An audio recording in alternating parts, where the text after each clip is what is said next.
Hey, and welcome back again to G Bear's Off-Grid Ways, a homestead in the desert, and a second video today because I missed one yesterday, right? So you get an extra one today.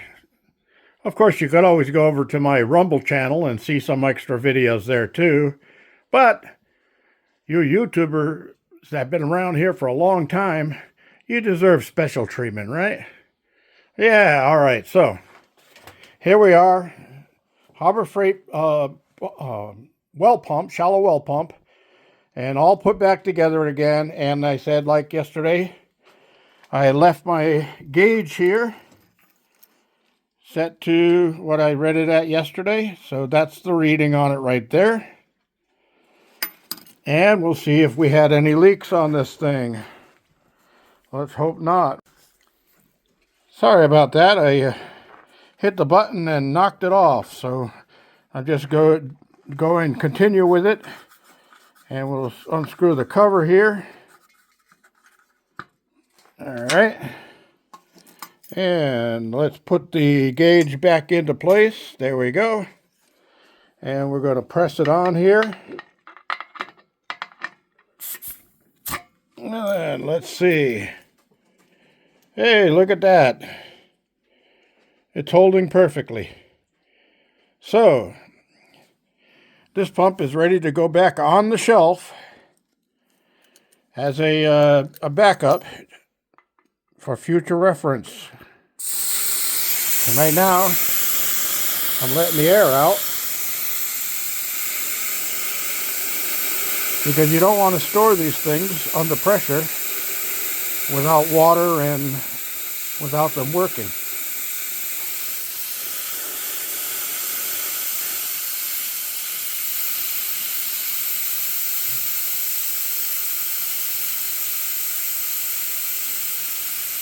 Listen to the rhythm of the hissing air.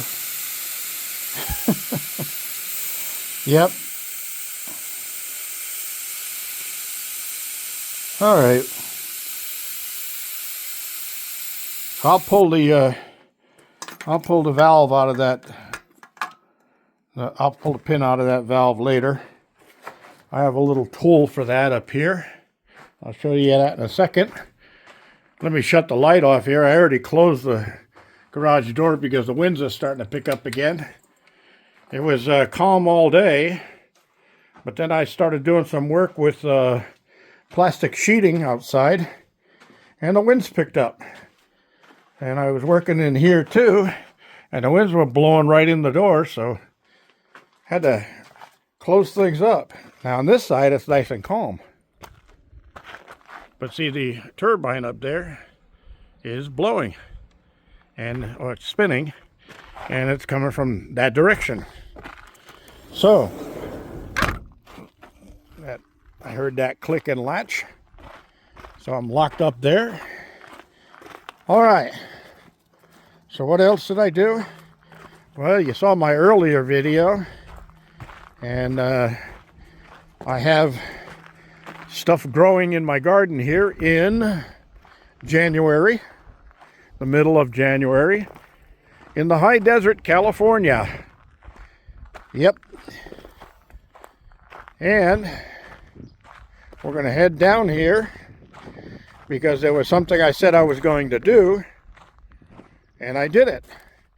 But while I was doing that, I came across another thing that needed repair. So I did a repair. So I'll show you that also.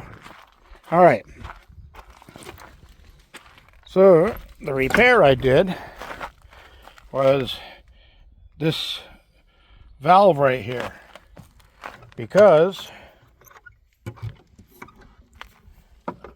this is the one I cut off of there. And you can see it right there where the pink color is. It had a split in the seam there, and it was spraying water out of there. So why am I saving that? Well, because it's brass. And I'll put the brass in with my scrap brass when I take it to the junkyard for recycling, and I'll get some money for it. But also, I've got a good washer in there that I could use on another one when the washer goes bad. So, let's close this up here and turn around. And oh my gosh, look at that. I got my covers done for my other two grow boxes.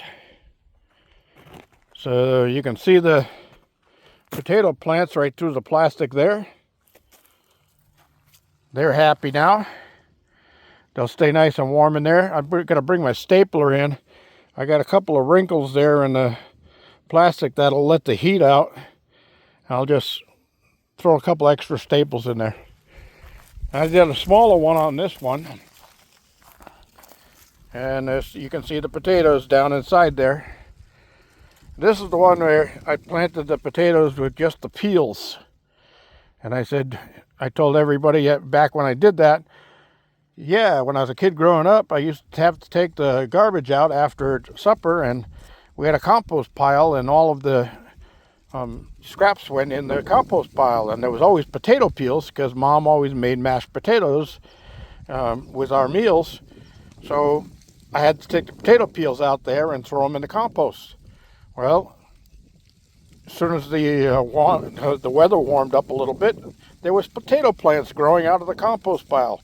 So it stuck in my head, but I never really associated it with gardening. And I just said, well, I've got potato peels here all the time too, because I still make meals with potatoes where I peel the potatoes. Sometimes I don't peel the potatoes. I just wash them good and cut them up and eat them peels and all, like a baked potato. But I had potato peels. I said, why not? I'll throw them in there, see what happens. Well, there's what happens. You get potatoes from it. So that's cool, huh? All right, so everything in here has been watered.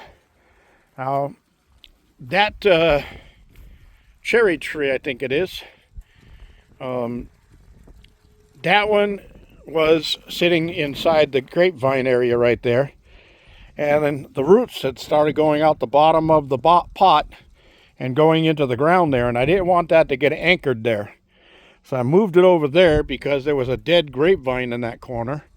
And I think I might just come out here and dig all the soil out of that area, put that pot down there, and then add the soil back to it. And that'll be the new location for that cherry tree. This should work out, right? All right. So everything got its watering in here. Everything's looking good. The potato boxes are all covered up here.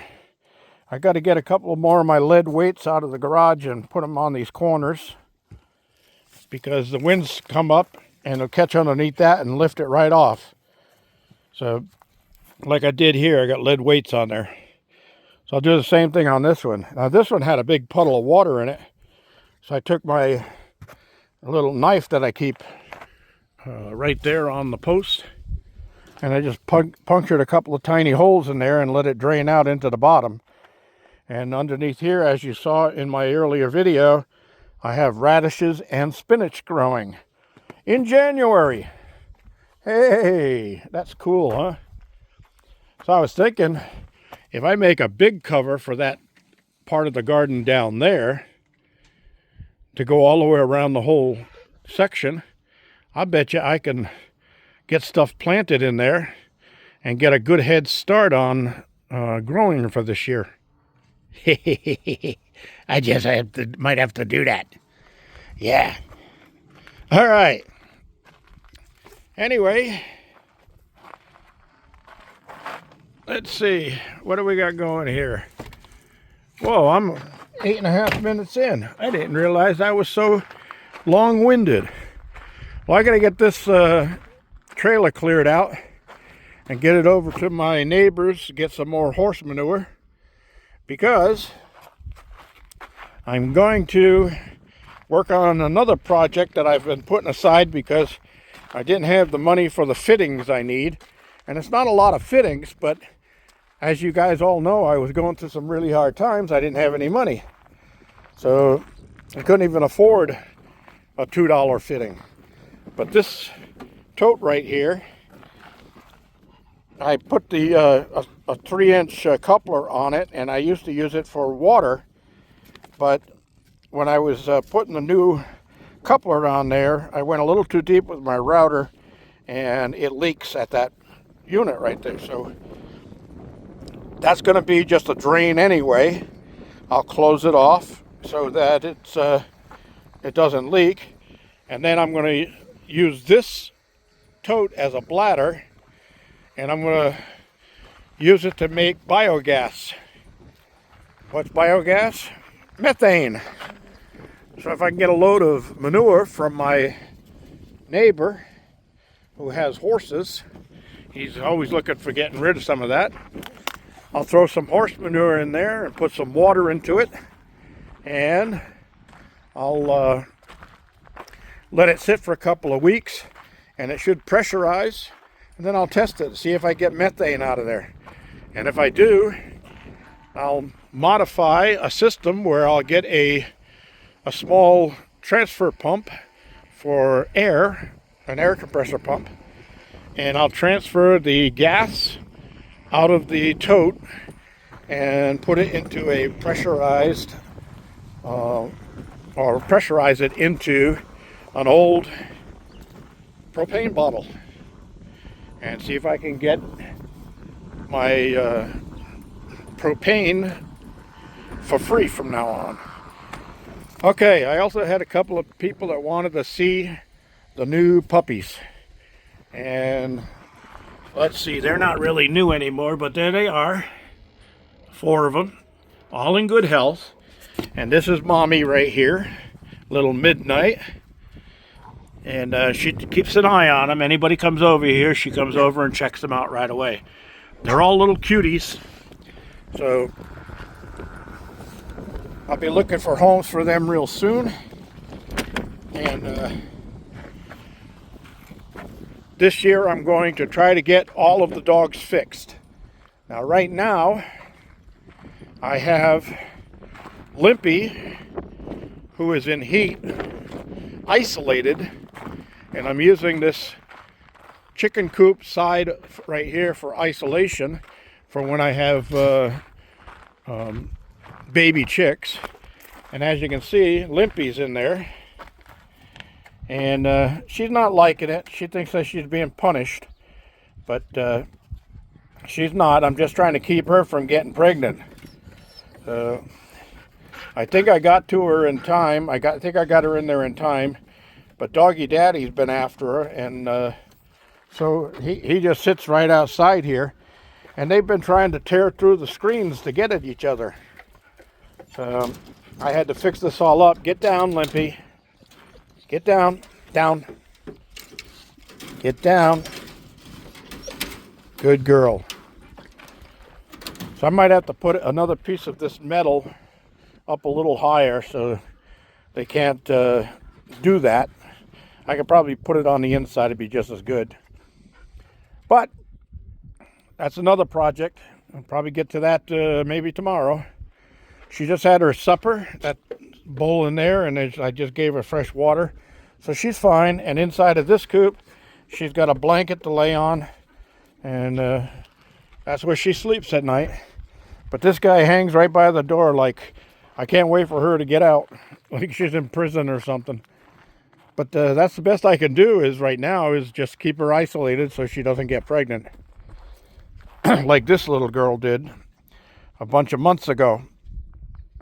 So anyway, that's all I have for you all. Questions and comments down below. And before I sign off this time and have to add voice over voiceover for the end screen, I'm going to give you your joke for today. Anyway, I remember a long time ago I was visiting my redneck uncle just before he kicked the bucket. And you know what he said just before he kicked the bucket? He said, "Here, hold my beer and watch me how far I can kick this bucket." Oh, all right. Thanks for joining me, everybody. This is G Bear signing off.